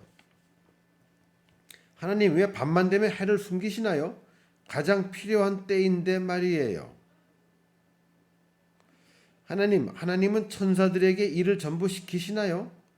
우리 엄마는 우리들이 엄마의 천사래요. 그래서 우리들한테 심부름을 다 시키나 봐요. 하나님이 어디든지 계시다니 마음이 놓여요. 말하고 싶은 건 그뿐이에요. 하나님, 착한 사람은 빨리 죽는다면서요? 엄마가 말하는 걸 들었어요. 저는요, 항상 착하지는 않아요. 무슨 뜻인지 알겠죠? 하나님이 무슨 일을 하시는지 주일학교에서 배웠어요. 그런데 쉬는 날엔 누가 그 일들을 하나요? 안식일에 하나님도 쉬신다고 배웠나 봐요. 그러면 누가 그 일을 하냐고 하는 물음이죠. 하나님, 요나와 고래 이야기를 들었어요. 고래가 요나를 한 입에 삼켜 버렸대요. 이렇게 흥미진진한 이야기는 처음이에요. 그런데 우리 아빠는 이 이야기가 뻥이래요. 정말 못 말리는 아빠예요. 하나님, 남동생이 태어나게 해주셔서 감사합니다. 그런데 제가 정말 갖고 싶다고 기도한 건 강아지예요.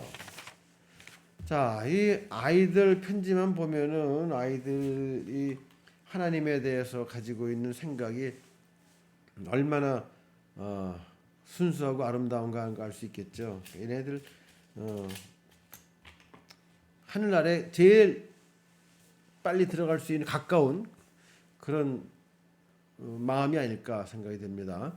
다음 실제적 단계는 학교 들어가면서 이제 제대로 말도 많이 배우고 글도 배우고 그러면서 그 전에 하나의 신화나 우화나 옛날 얘기처럼 들었던 거에 대해서 뭐 역사적 의미라든가 또 어떤 거는 좀 그 배경 같은 거 또 원인 같은 거 그런 것도 좀 따져보고 그래서 이제 이 단계는 이것저것 자꾸 물어보죠. 실제로 이런 일이 일어났는지 이 일이 어떻게 일어났는지 그런 이제 단계가 실제적 단계지만 어쨌든 유년기는 종교성에 있어서 가장 처음 단계지만 아주 순수한 단계다라는 겁니다. 다음에 청소년기 12에서 18살 때 이 청소년기는 어떻게 보면 굉장히 그 다양한 경험을 하면서 그 이 마음이 복잡해지는 그런 시기라고 할 수 있어요. 경랑기라고도 할 수 있죠. 그러니까 이 청소년기에는 뭐 반항심도 생겨나고 뭐 회의심도 생겨나고 또 도전하는 마음도 생겨나고 뭐 아주 복잡한 다양한 그런 마음과 생각들이 혼재해 있는, 그래서 정말 어디로 튈지 모르는 그런 시기가 청소년기죠. 그래서 종교에 관한 그 특징을 보면은 몇 가지가 가장 두드러지게 일어날 수 있는 시기입니다. 첫째, 회심이에요. 청소년들의 이 마음이라는 것은 너무 쉽게 바뀌고 다양하게 변화무쌍하기 때문에 우선 종교적 회심도 청소년기에 제일 많이 일어납니다. 그러니까 평상시에 별로 관심 없다가 갑자기 어떤 일을 계기로 해가지고 마음이 획가닥 바뀌어가지고 종교를 믿고 결단하는 경우 있다는 말이죠. 회심의 종류가 이렇게 급작스러운 회심이 있고 점진적인 회심이 있어요. 점진적인 회심은 나이 든 사람들이 오랜 세월 쓴맛 단맛 다 보고 인생 경험을 한 다음에 종교에 입문하고 종교적 경험을 하는 게 이제 점진적인 회심이라면, 청소년기 회심은 아주 급작스러운 거예요. 갑자기 어느 순간 이루어지는 거죠. 그러니까 이 청소년기 회심을 난 냄비 회심, 작년들의 회심은 돌솥 회심, 이렇게 비유를 듭니다. 돌솥밥 먹어봤죠? 돌솥밥 시키면은 빨리 안 나와요. 거다가 그게 다 밥이 돼서 나오려면은 오랜 시간이 걸리죠. 근데 쉽게 식지 않죠. 그 돌솥밥 나오면은 밥 다 건져내고 밑에 누룽지 있는 거 물 보면 나중에 누룽밥까지 먹게 되면 아주 맛있는데, 돌솥에서 요리를 하면은 천천히 더워지지만 식는 것도 천천히. 회심, 작년들의 회심은 쉽게 일어나지 않지만 천천히 과정을 거쳐서 일어나지만 한번 회심을 하게 되면 또 쉽게 포기하지는 않는단 말이죠. 근데 청소년기 회심은 급작스러운 거예요. 어떤 부흥 집회 우연히 갔다가 거기서 감화받아 가지고 순식간에 순간적으로 화가닥 하는 거죠. 그래서 얼마 전까지 전혀 생각도 못했던 종교적 경험을 하고 결단을 하는 거, 이게 청소년기 회심이에요. 아마 여러분 가운데서 적지 않은 사람들이 중고등부 시절 무슨 뭐 수련회라든지 부흥회 같은데 갔다가 헷가닥 한 경험을 했을 겁니다. 헷가닥 했기 때문에 감신대 들어왔죠. 신학하기로 작정을 하고. 그래서 언제 신학하기로 작정했냐 그러면 중고등학교 때 작정했다는 학생들이 참 많아요. 중고등학교 때 무슨 집회에 가서 뭐 어떤 체험을 해가지고 결단을 하게 됐다, 이런 학생들이 꽤 많더라고요. 회심, 갑작스러운 회심, 청소년기에 많이 일어나는데 그 대신에 또 쉽게 포기하기도 합니다. 갑작스럽게 뜨거워진 거는 갑자기 식어요. 냄비 회심, 금방 식죠. 냄비에다 요리하면은 빨리 익지만 빨리 식어요. 청소년기 종교성의 한 특징은 회심이 많이 이루어진다.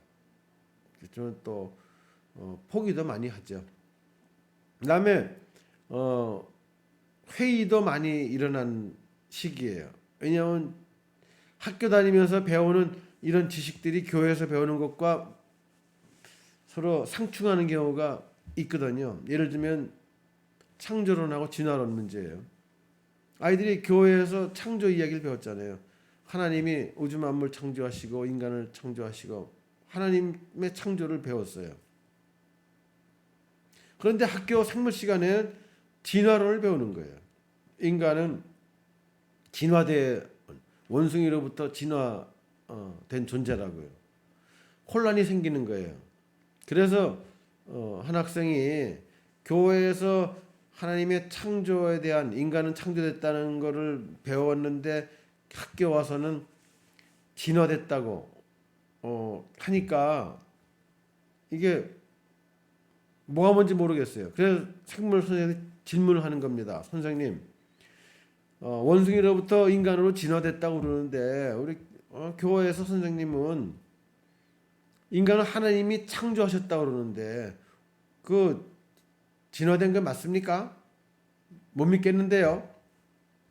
그래서 선생님이 학생 뭐 일어 나오라고 딱 때려요. 막 정신 차려. 무슨 창조는 창조야. 진화됐다면 진화인 줄 알아. 한 대 얻어 맞았어요. 이 아이가 이 학생이 그 다음 주 교회 가가지고 교회 교사한테 그 얘기를 합니다. 아이 선생님이 인간은 창조됐다고 그래서 그런가 보다 하고 학교 왔는데 학교 생물 선생님이 인간은 진화된 거라고 그래서 창조된 거 아니냐고 이렇게 물어봤더니 나보고 정신 차리라고 딱 때리더라고. 정말 창조된 거 맞아요? 이번에는 그 교회 학교 선생님이 이 아이 머리를 잡고 쥐야 이 죄인을 사탄아 물러가라. 아이가 머리가 나만하지 않아요. 얻어맞고 막 흔들리고 막 그래서 갈등이 생기는 거예요. 뭐가 맞는지. 그러니까 이 청소년기들 가운데 이제 성경에서 이야기하는 내용들 뭔가 학교에서 배운 거 과학적으로 맞지 않는 거에 대해서는 못 믿겠다. 그게 사실인가?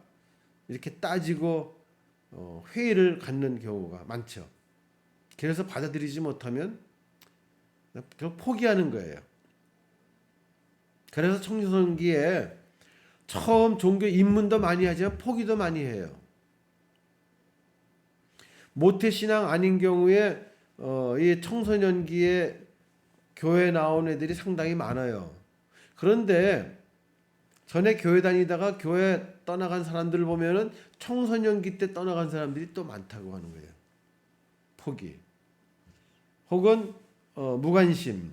이제 조금씩 교회 말고 여기 친구들 관계 이 세상적인 뭐 놀이 문화 같은 거 그런데 좀 관심을 갖게 되면 거기 빠지게 되면 당연히 종교로부터 멀어지게 되겠죠.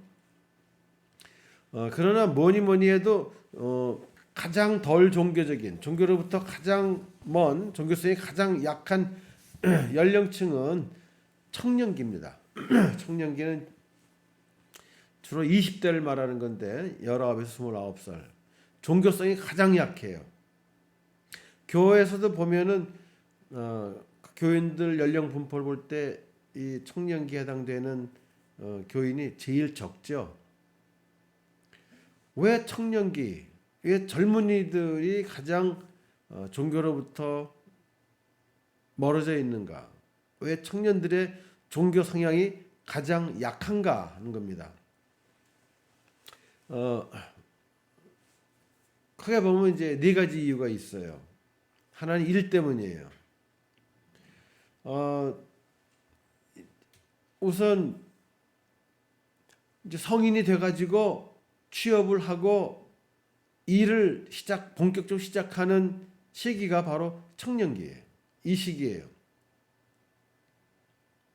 직업을 물론 요새는 뭐 30대 돼도 직업 없는 사람들도 적지 않지만 정상적인 상황이라면은 뭐 고등학교를 졸업하고 취직을 하든 대학을 졸업하고 취직을 하든 20대 초반이든 중반이든 후반이든 대개 20대에 처음 직업을 갖고 일을 시작하는 게 이제 보통입니다.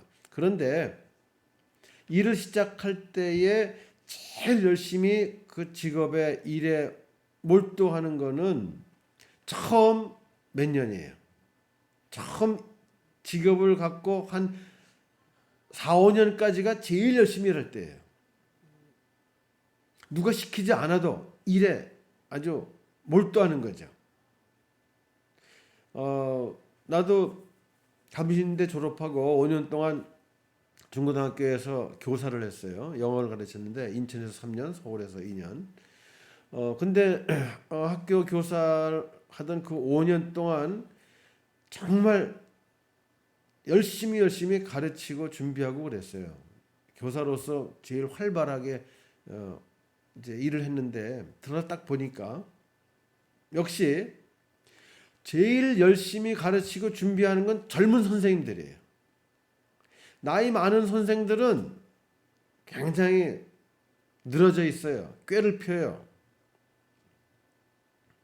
그래서 한번 살펴보니까 제일 학교 선생님 가운데 제일 빨리 퇴근하는 선생님은 나이 많은 여자 선생님이었어요.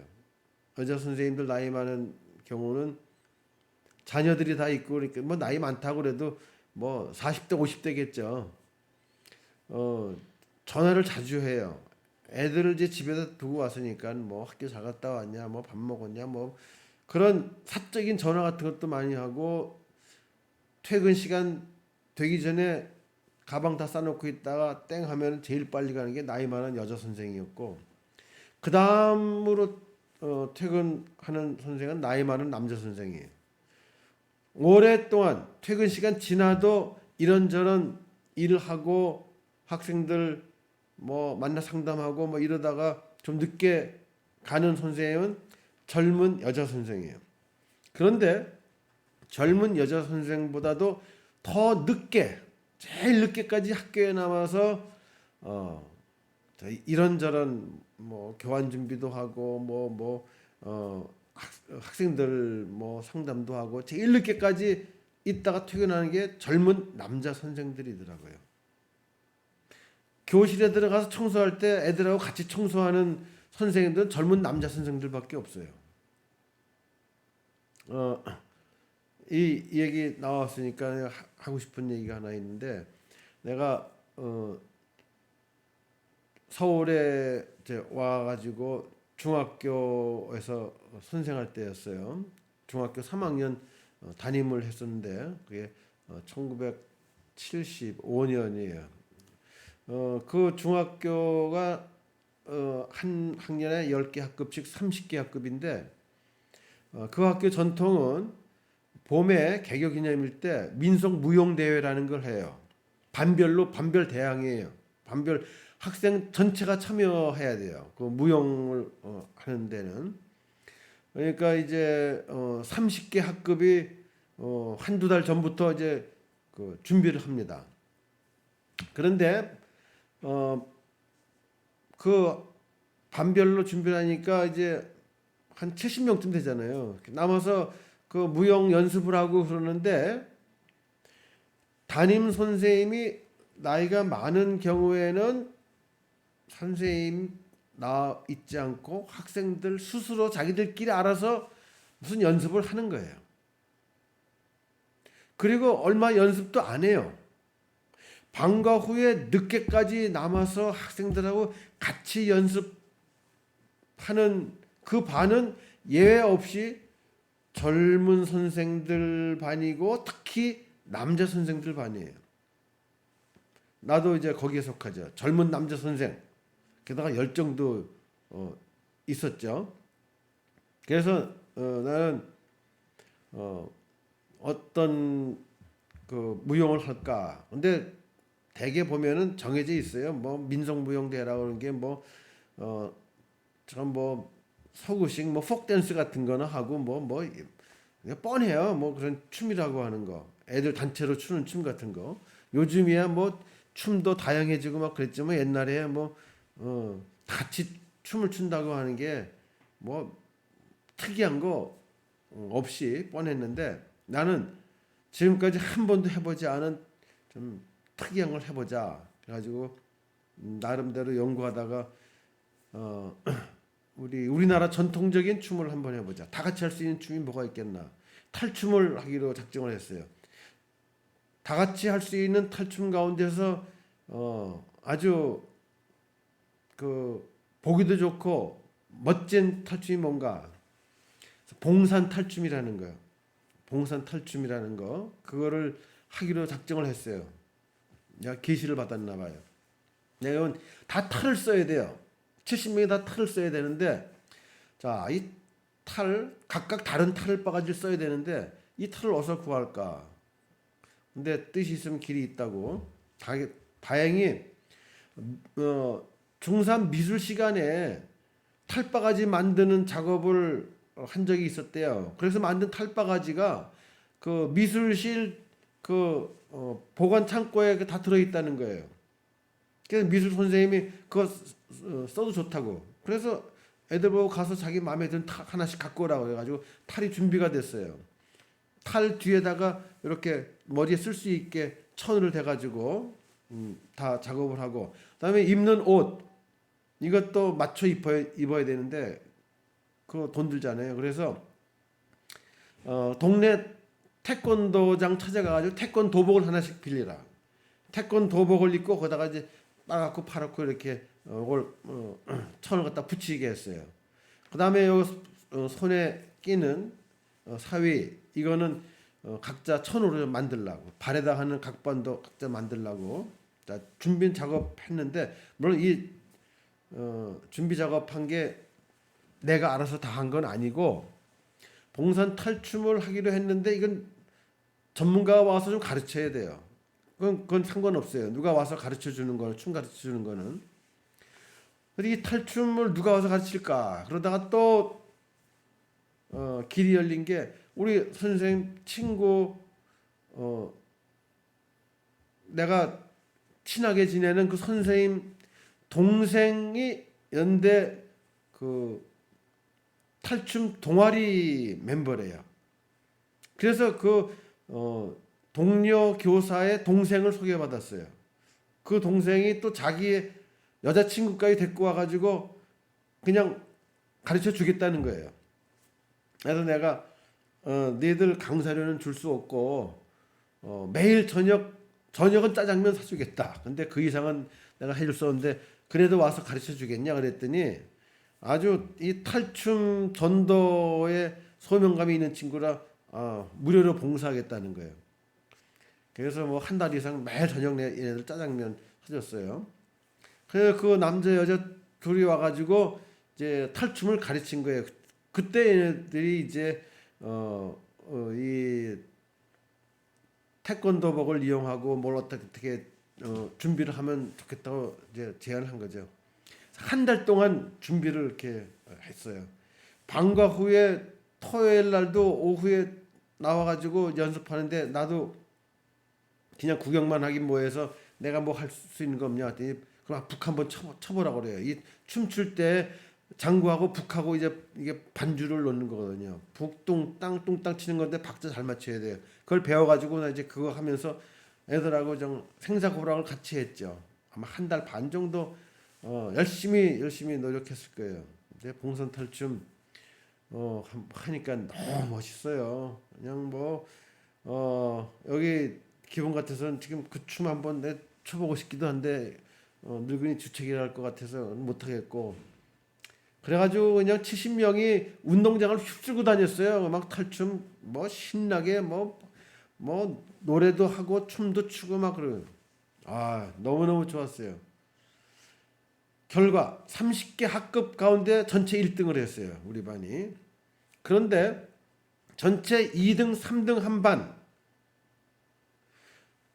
선생님이 젊은 남자 선생인 경우에요.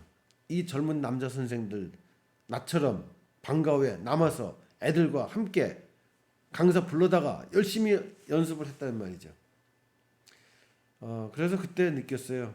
역시 젊었을 때 일은 제일 잘하는구나. 근데 교사만 그런 게 아니에요. 일반 직장들도 젊은 사람들 처음 취업하면 몇 년 동안 정말 밤낮 없이 일해요. 일하다가 다 못하면 집에 갖고 가서라도 일을 해요. 나이 들수록 점점 게을러지죠. 눈치 보죠. 그 다음에 어느 정도 자리가 올라가면 밑에 사람 시켜먹고 막 이런단 말이죠. 그러니까 20대가 이 일에 굉장히 몰두하기 때문에 그만큼 다른 곳에 쓸 시간과 정력이 없다는 말이죠. 그러니까 종교 생활을 하기에는 이 일에 정력을 많이 쏟아붓는 거예요. 물론 이런 직업과 관계된 게 학업이죠. 대학교 다닐 때 날라리 대학생이 뭐 많지만 그래도 진짜 제대로 취업하려고 하면은 대학 들어가자마자부터 취업 준비를 한다고 그러잖아요. 요즘 뭐 공무원 시험 준비도 뭐 들어가자마자부터 제일 많이 한다고 그러고 뭐 자격증, 면허증 이게 나중 취업에 중요하기 때문에 스펙을 쌓는다고. 그래서 학교 다니면서 학교 공부와 이런 학원 공부 굉장히 많이 하거든요. 제일 바쁠 때 일단. 두 번째, 활발한 교제. 친구, 남성 친구든 이성 친구든 간에, 동성 친구든 이성 친구든 간에 아주 활발하게 교제할 때가 바로 청년기죠. 친구들하고 같이 어울려 다니면서 제일 신나게 놀고 즐기는 때가 바로 이 청년기예요.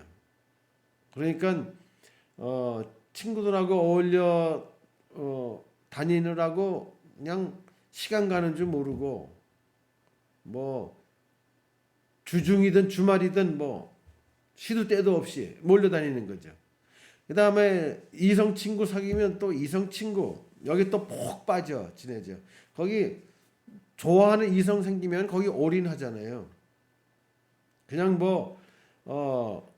매일같이 요새는 뭐 문자 보내고 카톡하고 영상 하고 뭐 다양하지만 이제 그 스마트폰 나오기 전에는 그냥 전화해가지고 만나자고 그래가지고 종일 같이 있잖아요. 늘 붙어 다녀요. 그 이성 친구를 위해서는 그냥 내 시간과 돈과 내 에너지를 아끼지 않잖아요. 화끈하게 쏟아붓는 거예요. 이제 나이 많아서는 뭐 그렇게 무관심입니다. 옆에 마누라가 있는지 영감이 있는지 신경도 안 써요. 나이 들면은. 근데 20대는 그냥 옆에 있어도 그냥 너무너무 모든 걸 다 바쳐도 아깝지 않고 그냥 항상 같이 있고 싶고 이른 아침부터 밤까지 좋은 거 해주고 먹이고 싶고 같이 다니고 싶고. 자, 빠지면 사랑에 빠지면 정신없습니다. 또 청년기는 가장 자유분방한 시기예요. 자유분방. 중학교, 고등학교 때까지 얽매여 지내다가 고등학교 졸업하면서 자유를 누리죠. 그때부터 전에 못했던 걸 해보려고 난리를 치는 거예요. 그냥 가고 싶은데 못 갔던 곳 다 찾아다니죠. 먹고 마시고 싶은데 못했던 거 다 먹고 마시죠. 그냥 신나게 먹고 마시고 즐기면 노는 거예요. 특히 한국 젊은이들 그래요. 밤늦은 시간에 시내 도심 다녀보면은 아주 인파예요. 젊은이들 인파예요. 20대 애들 차고 넘쳐요. 낮에 어디 있다 밤만 되면 쏟아져 나오는지 몰라요. 아우 정말 한국 특히 한국 젊은이들 너무 자유분방해요. 10시 11시에 끝나는 게 아니에요. 완전 밤반 새벽반 할 것 없이 그냥 밤새도록 흥청망청. 이게 20대 한국 젊은이들 아주 자유분방한 세대. 종교 관심 없어요. 그럴 때 쏟아볼 시간도 없죠. 그 다음에 청년기는 비판적 사고를 할 때예요. 비판적 사고. 대학에서 교육받고 그렇게 되면은 점차 아주 분석적이고 합리적인 비판적인 사고를 갖죠. 이런 비판적 사고가 젊은이들의 특징이에요. 진보적인 이런 비판적 사고는 종교에 대해서도 이루어져요. 종교에 대해서도 아주 비판적이고 분석적이고 그래서 부정적인 평가 같은 걸 하죠. 그러니까 종교에 대해서 제일 삐딱한 생각 갖고 있는 게 청년기라는 말이에요. 자, 청년기는 이렇게 여러 가지 이유로 종교성이 가장 약해요. 여러분들은 이 청년기인데 종교성이 아주 세잖아요. 여러분들은 아주 이건 희귀동물들이에요. 너무 예외적인 거죠. 일반적으로 보면 청년기 종교성 제일 약합니다. 그러다가 이제 나이 들면서 조금씩 달라져요. 장년기 30에서 59세 좀 넓게 청장년기는 장년기죠.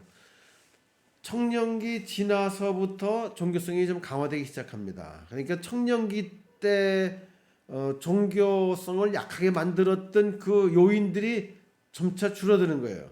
비판적 사고는 점차 보수적인 사고로 바뀌어 가고요. 자유분방한 거는 오히려 어울리지 않죠. 자유분방하지 않아요. 그랬단 이 나이 때 자유분방하게 놀았다면 패가 망신해요. 주책이라는 얘기만 듣고 그거 안 해요. 교제 활발하진 않아요. 친구들도 그저 가끔이나 만날 수 있어요. 그다음에 이성 아니 뭐 결혼해가지고 같이 지금 그냥 살고 있는데 세월을 지날수록 그냥 같이 사는 겁니다. 그냥 그리고 직업 일 같은 것도 이제는 이제 뭐 습관적으로 일하는 거예요. 거기에 뭐 목숨 걸고 쏟아붓지 않죠. 그러니까 장년기 되면은 종교성을 약하게 만들 요인들이 점차 사라지거나 약해져요. 그러니까 다시 종교적인 관심이 생겨나고 종교적이 된다는 얘기죠. 탈청년기 속성이 이제는 사라지는 거죠. 게다가 이 시기엔 빈둥지 자녀들이 이제 독립해서 나가면 한 50대쯤 되면은 부부만 남게 되면 외롭죠. 다시 그 빈 이런 마음을 채우기 위해서 뭐 다른 취미 활동도 하지만 종교를 찾기도 한다는 말이죠. 나도 이제 2000년대 와서 이런 경험을 했는데 우리 딸이 2001년에 대학을 졸업하고 그에 미국으로 유학을 갔어요. 근데 같은 2001년에 우리 아들은 고등학교를 졸업하면서 카이스트에 진학을 했어요. 대전에 있죠, 카이스트가. 그걸로 갔어요. 네 식구가 살다가 한 해에 동시에 딸하고 아들이 사라져 버렸다고요. 얼마나 허전한지. 애들 방은 그대로 있어요. 그 방 침대 있고 책상이 있고 옷장 있고 책꽂이 있고 다 있어요. 그런데 나갔다 들어와서 이렇게 습관적으로 열어보면 아무도 없는 거죠. 넷이 살다가 둘이 사니까 너무 허전한 거예요. 이런 걸 빈둥지라고 그러죠. 그걸 채우기 위해서 이제 중년 남녀들은 이제 뭔가 취미를 이제 새로 찾게 돼요. 근데 취미보다 제일 이걸 채워줄 수 있는 건 종교 아니겠어요? 그래서 이 연령층이 종교에 유달리 관심을 더 갖게 되는 거죠. 이제 그러다가 노년기 60 이상 되면 지금 노년기는 70 뭐 80 이상 돼야 뭐 노년이라고 그러죠. 60은 노년이라고 하지도 않지만 그냥 편의상 장년 이후다 그래가지고 노년기로 그냥 포괄적으로 잡았어요. 나이가 60 넘어가게 되면은 가장 종교적인 시기. 이제 세상 일로부터 다 은퇴를 했고 그러니까 시간도 남고 그런데 앞으로 살 날은 점점 줄어들고 죽음이 가까워지고 이제 그렇게 되면은 이제 내세에 대한 그런 생각, 삶에 대한 새로운 의식 같은 거. 그래서 60 이상 되면은 종교에 또 관심을 그 어느 때보다 많이 갖는 시기, 가장 종교적인 시기라고 그래요. 자, 마지막 세 번째 종교와 지역에 대한 건데요. 종교와 지역의 관계에서 먼저 지역과 종교성. 일반적인 얘기를 해보면 농촌 사회와 종교성. 대개 보면 농촌 사회가 종교적이다라고 하는 겁니다. 농촌 사회의 특징은 도시 사회와 비교해 볼 때 상대적으로 통합성이 강해요. 동질성이 강하죠. 농촌 사회. 그리고 소속감, 연대감, 공동체성, 보수주의, 전통주의 이런 성격들이 농촌 사회에 더 두드러지게 나타나요. 도시에 비해서. 이런 그 농촌의 성격이 종교와 더 어울린다는 거죠. 종교는 대개 도덕성, 정체성, 소속감을 제공하는 그런 기능을 수행하죠. 그러니까 우리나라 경우에는 뭐 서구 사회는 달라요. 서구 사회는 농촌 사회에서 이렇게 정체성, 소속감을 제공해 주는 그런 역할하는 이제 기독교 교회였다면, 우리나라는 전통 그 농촌 사회에서는 뭐 불교나 유교 같은 거겠죠. 근데 어쨌든 종교가 농촌 사회에서는 그 사람들을 하나로 묶어주는 또 그 사람들의 윤리 도덕의 기초가 되는 그런 역할을 한 게 사실이죠. 그래서 농촌 사회 종교성은 좀 전통적이고 보수적이고 배타적입니다. 근데 도시 사회 종교성은 도시 인구 자체가 매우 이질적이고 또 기능과 행동은 전문화되고 익명성과 비인격성이 이제 이게 두드러지게 나타나면서 연대감, 소속감은 이제 약화됩니다. 그리고 개인주의가 팽배하면서 사회 통제력도 약화되고 도덕성도 약화돼요. 이런 도시의 분위기는 종교적 관심을 약화시켜요. 도시에 아주 바쁘게 사람들이 살아가고 경쟁하고 뭐 치열하게 지내고 개인주의, 뭐 이기주의, 뭐 쾌락주의, 성공주의, 뭐 물질주의 이런 가치관이 팽배한 도시 사회에서 종교성을 유지하기가 어려워져요. 그러니까 이 도시 사회에서는 종교성이 약화된다는 게 일반적인 설명이에요. 그러니까 기존의 연구들을 보면은 도시와 농촌과 종교성 비교한 연구들을 보면은 농촌 사람들보다 농촌 사람들이 도시인보다 더 종교적이라고 하는 것이 이제 예의 없이 드러나고 있는데, 그런데 이상하게도 한국 상황은 달라요. 한국은 특이해요. 이 농촌과 도시 지역 사람들의 종교성을 비교해 보면 결론적으로 얘기하면 한국은 도시인이 농촌 사람보다 더 종교적이라고 하는 거예요. 자, 일단 종교인 비율을 보면은 우리나라 경우에 우리나라 전체 인구 가운데 종교인은 44%예요.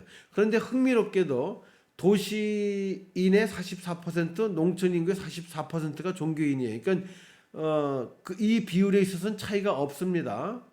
그 다음에 종교와 지역의 차이를 놓고 볼 때에 이 기독교와 불교는 좀 차이가 있어요. 기독교는 도시 인구의 28%예요. 그런데 농촌 인구 가운데는 24%예요. 그러니까 기독교는 도시에 더 많이 있다는 걸 알 수 있죠. 불교는 도시 인구의 15%지만 농촌 인구의 19%예요. 다시 말하면 기독교에는 도시에 많고 불교에는 농촌에 많다, 그 얘기입니다. 따라서 기독교는 도시의 종교, 불교는 농촌의 종교다, 이렇게 봐도 괜찮아요. 이런 차이는 뭐냐? 그 도시 사람들이 교육 수준이 높죠. 그리고 상대적으로 젊죠. 그런데 교육 수준이 높고 젊은 층 가운데 기독교인이 많다고 하는 겁니다. 그러니까 기독교인들은 당연히 도시에 많겠죠. 근데 불교 인구는 교육 수준도 낮고 연령층도 고령화되어 있어요. 교육 수준 낮고 연령 많은 사람들은 주로 농촌에 살죠.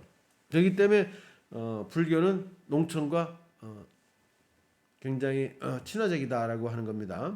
그러면 이번에 이제 종교성과 지역, 아까 얘기했지만 우리나라는 유럽 서구 사회와 달리 도시가 더 종교적이라고 하는 거예요. 우선 종교 의례 참여를 보면 주 1회 이상 종교 의례 참여하는 비율을 보면 도시인 가운데 46%인데 농촌 인구 가운데 34%예요.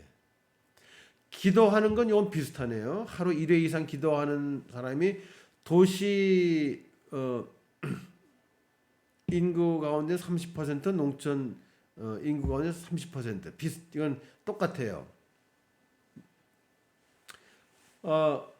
경전 읽기 주 1회 이상 경전을 읽는 비율이 도시 종교인 가운데는 35%, 농촌 31%예요.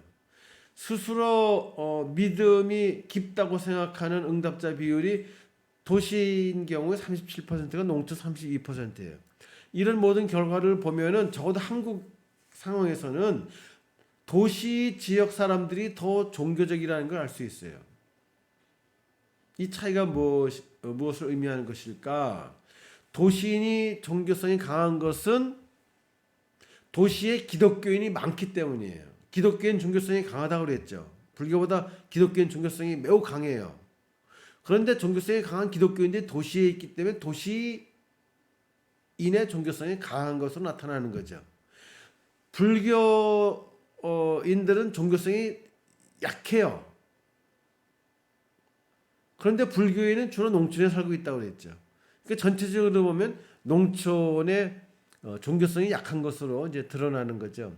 그밖에 다른 이유들도 좀 있겠지만 그런 것들은 이제 여러분들이 책을 좀 참고해서 보완하도록 하세요. 그다음에 마지막으로 종교와 권역에 대해서 우리나라를 권역별로 나누면 이제 뭐 서울, 수도권, 영남권, 뭐 충청권, 호남권 뭐 이렇게 이제 나뉘어지잖아요. 종교 인구 비율 놓고 볼 때 우리나라 전체 인구의 44%가 종교인이라고 했어요. 그러니까 권역별로 44%가 넘어가면 종교 인구 비율이 높은 거고 44%보다 낮으면 종교 인구 비율이 낮은 거죠. 그러니까 큰 차이는 아니지만 종교적인 지역과 덜 종교적인 지역으로 이제 구분될 수 있는 겁니다. 그럼 종교 인구 비율 높은 지역은 서울하고 영남권이에요. 서울 인구의 46%, 영남 인구의 45%가 종교인이에요. 평균보다 높은 거죠. 낮은 지역은 강원도, 충청권, 호남권이에요. 강원도 인구의 41%, 충청권 42%, 호남권 42%가 종교 인구 비율이에요. 평균보다 낮아요. 상대적으로 이 세 권역은 덜 종교적이라고 하는 거죠. 그럼 이제 개신교를 놓고 보면 개신교 강세 지역이 있어요. 개신교인은 우리나라 전체 인구의 20%입니다. 그러니까 20%가 넘어가면 강세 지역이라고 할 수 있죠. 자, 그러면 강세 지역은 서울하고 수도권하고 호남권이에요. 서울 인구의 24%가 개신교인이고 수도권 인구의 23%, 호남권 인구의 24%가 개신교인이에요. 이 세 지역에서는 불교 인구의 2배 이상입니다. 그러니까 개신교 강세 지역, 서울 둘러싸고 있는 수도권 그리고 호남권이. 기독교 전체를 보면 기독교 전체라는 말은 개신교 플러스 카톨릭이에요. 기독교 전체를 보면은 우리나라 인구의 28%입니다. 개신교가 20%고 카톨릭이 8%이기 때문에 28%예요. 그러니까 28%를 넘어가면 강세 지역인 셈이죠. 자, 기독교 전체로 보면은 서울이 35%예요. 서울 인구의 35%가 기독교인이고 수도권의 32%, 호남권의 31%. 기독교 전체를 보면 불교의 3배예요. 이 세 지역에서는. 이건 대단한 겁니다. 기독교는 도시의 종교라고 하는 것과도 맞물려 있지만 기독교인들은 서울 수도권에 밀집되어 있다는 말이에요. 말하자면. 그러니까 서울에서는 뭐 3명 중에 1명이 기독교인이에요. 4명 중에 하나가 개신교인이고 버스 타고 가다 찬송가 부르면은 따라 부르는 사람들이 꽤 많이 나온다는 얘기죠. 남산에 올라가서 돌 던지면은 돌 맞을 확률이 기독교인이 제일 높다는 얘기겠죠. 반대로 개신교 약세 지역이 있어요. 영남권입니다. 개신교는 전체 인구의 20%라고 했는데 영남권에서는 12%밖에 안 돼요. 평균보다 훨씬 낮죠. 불교는 영남에서 영남 인구의 27%예요. 그러니까 불교하고 비교해 볼 때 뭐 게임이 안 될 그런 상황이죠. 영남에서는 카톨릭까지 합쳐도 기독교 전체가 17%밖에 안 돼요. 여전히 불교보다 훨씬 약해요. 불교는 유일하게 영남에서 아주 압도적인 교세를 가지고 있어요. 이 기독교와 비교해 볼 때.